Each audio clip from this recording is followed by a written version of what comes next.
Sabay-sabay po nating basahin ang Aklat ng Mga Awit, chapter 58, verses 1 to 11.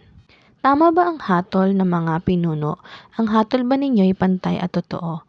Hindi, pagkat ang inyong binabalangkas pawang karahas at gawaing di tama, iyang masasama sa mula't mula pa mula sa pagsilang ay sinungaling na.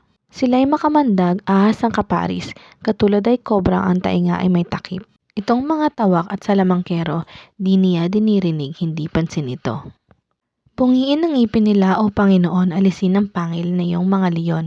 Itapon mo silang katulad ng tubig, sa daay duruging parang mga yagit. Parang mga suso sa dumi magwakas, batang di nabuhay sa sang maliwanag. Puputulin silang hindi nila batid, itatapon ng Diyos sa tindi ng galit, bagaman buhay pa'y iyon na ang sinapit.